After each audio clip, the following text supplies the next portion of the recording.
Good morning. I am student 000509-0084, and I will be my oral will be presenting the global issue of class solidarity being fractured under the weight of unjust power dynamics between the working class.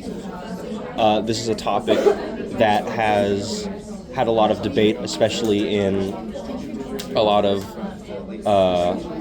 class-based theory and class-based researchers. Brian S. Turner, in his book Class Solidarity and System Integration, stated on the matter that Marxist and Mannheiman sociology of knowledge points to the social class basis of beliefs and their divisive effects, in a sense saying that the pedagogy of unified belief that a class holds has more power over that class than the class below or above it, or even any individual's own beliefs in said class. To elaborate on this, Deirdre O'Neill and Mike Wayne, in their book Considering Class, Theory, Culture, and the Media in the 21st Century, state that the crisis consists precisely in the gap between the objective reality and efficacy of class forces, implying the divide between reality and the specific ideals that were designed and perpetuated by capitalist ideals that keep any given class weak and ununified, yet still willing to follow the capitalist structure.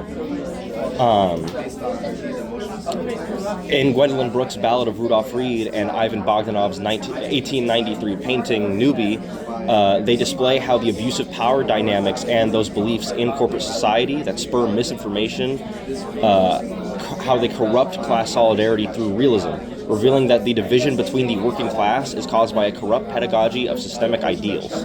Bogdanov and Brooks convey this to point out the absurd behavior that comes from this division and motivate the reader to chase solidarity for the working class.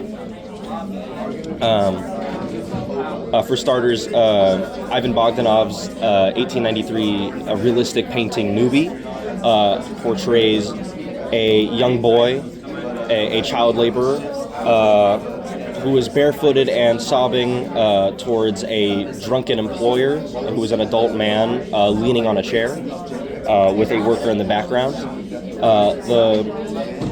The audience of the time of this painting would not have had to question why there was a boy working in such messy conditions as portrayed in the painting by Bogdanov, but this was reality at the time. There was no need to question why there were child laborers in Russia when that was the norm.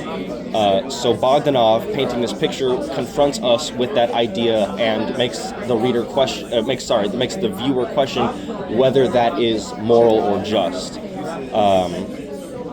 To display this divide between the systemic ideal of child labor at the time being normalized and the genuine morality of having a child work in such poor conditions, he displays this divide through lighting, where he depicts the focus and foreground in bright lighting so the viewer can see every detail, while the background behind a doorway is dark and in shadows, revealing another worker.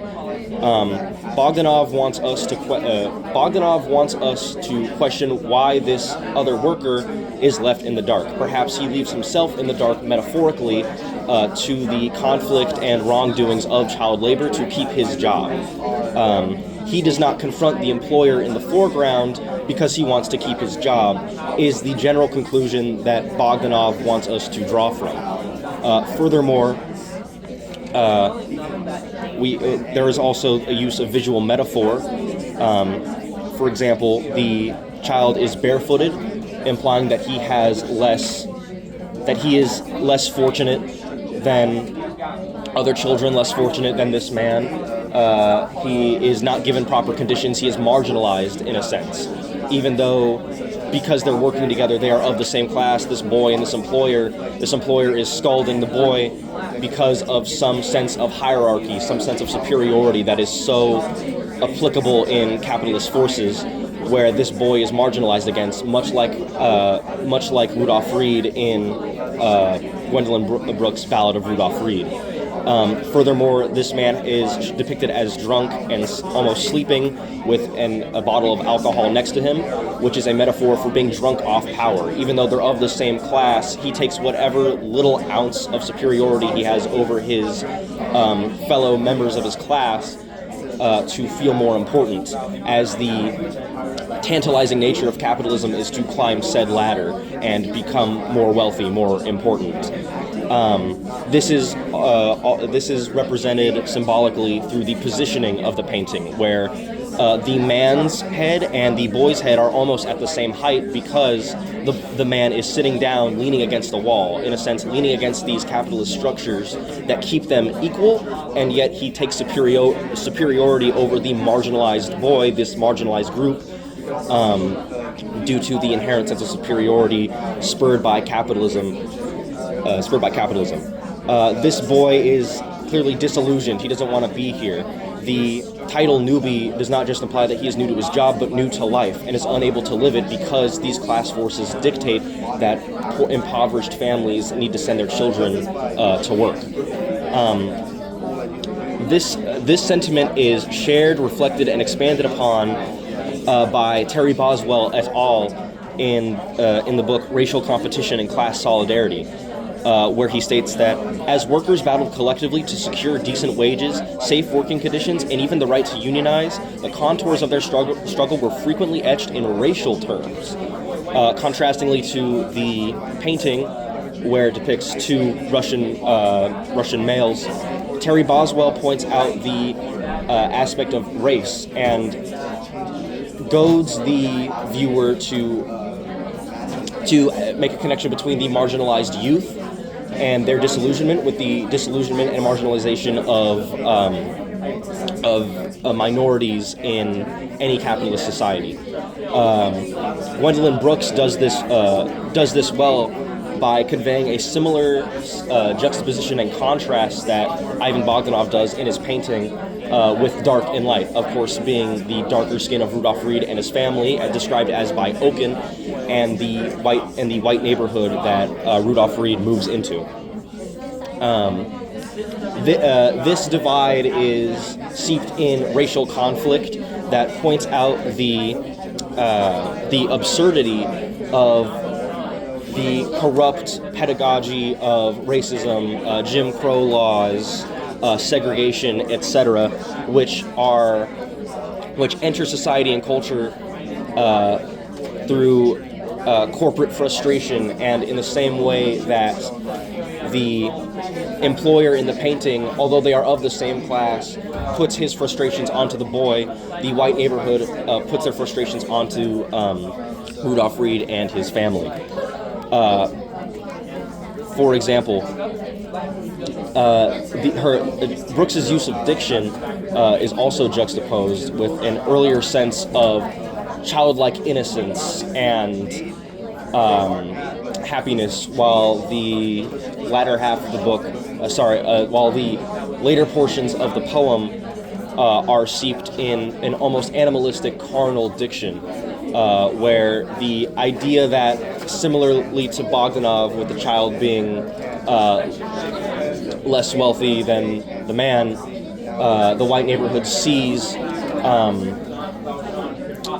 Rudolph Reed as being less human than they are, and is brought to an animalistic point, specifically when on lines 51, 2, 3,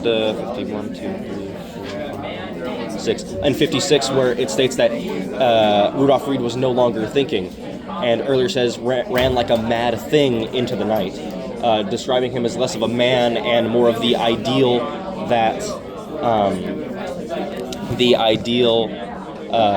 that white society deems him as. It also points out the loss of innocence in Mabel, where Brooks states in line 61, "Small Mabel whimpered all night long for calling herself the cause. Her oak-eyed mother did no thing but change the bloody gauze," where her innocence is taken away by these class forces and ideals of superiority needing to climb the corporate ladder. Meanwhile, all we do as the reader and viewer change the bloody gauze, in a sense, instead of changing these class forces and understanding that we are of the same class and attain solidarity with it. all we do is put a Band-Aid on it, cover it up, and change the topic. Thank you, David. Moving on to the question portion, the 5-minute discussion. On the first question, what other text by Gwendolyn Brooks has similar themes of unjust power dynamics between the working class? In a similar fashion, We Real Cool has similar themes of loss of innocence and the disillusionment of a marginalized group, as black youth are depicted skipping school and playing hooky, essentially, because they're disillusioned with the classical structures of capitalist society, with how school operates, how it caters towards the white youth, how it caters towards the rich and those who are wealthy enough to afford extended education, like college per se, for example. And We Real Cool depicts boys who are disillusioned completely with that system and these unjust power dynamics that pushes them out of the limelight and out of any sort of chance they could have in life to climb said corporate ladder. For question 2, how does Brooks' use of violence influence the reader's emotional response to the injustice it faces? So the use of violence is obviously very stark imagery in Rudolph Reed. Her use of violence changes the tone of the poem completely to this loss of innocence, where it makes the earlier diction and tone that seems so innocent sound sarcastic in nature, where it is never stated, for example, why Rudolph Reed is being pushed back against, but the reader knows that it is because he's black, and it points out the normalcy that is racism in our culture, and points out that fallacy and absurdity. And so the use of violence portrays that loss of innocence, making innocence seem as biting sarcasm and violence seem as the norm. Thank you. What do you think is the desired effect of the man on the right side of the painting in reference to your global issue? The one that was in. On the one who's behind the door? Yes. Could you repeat that question one more time? What do you think is the desired effect of the man on the right side of the painting in reference to your global issue? The man on the right side is meant to represent those in the same class who basically turn a blind eye, or like I said, keep themselves in the dark, so to speak, away from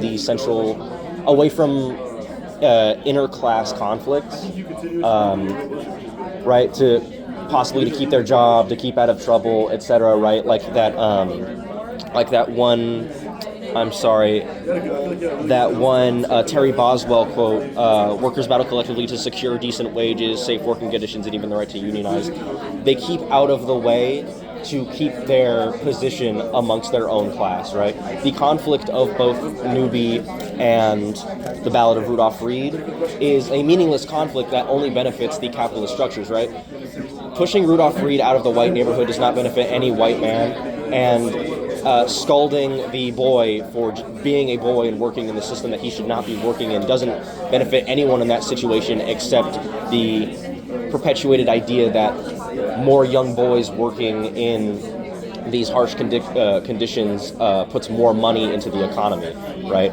And it's difficult to point out these fallacies if your class, which is supposed to be solidified, isn't solidified, and they're all against each other trying to climb this corporate ladder. So staying out of trouble, staying in the dark, staying behind the doorway is kind of the norm with people in the working class. Did the positioning of the arms within the painting create any sort of emotional response from you as the audience? From the audience, it conveys more the helplessness of the boy. His arms are down, except for the one on his face that seems to be conveying that he's wiping away a tear. It portrays, obviously, his sadness, his disillusionment, maybe disillusionment is the wrong word, his separateness, his disconnectivity with what he's doing, the loss of innocence. He is weeping the childhood he will not have, while the man is not quite pointing at him, but definitely putting his finger up in a scalding position, but in a limp fashion, which implies more that he is drunk, not just the bottle next to him, but his own positioning. Thank you, David. Thank you.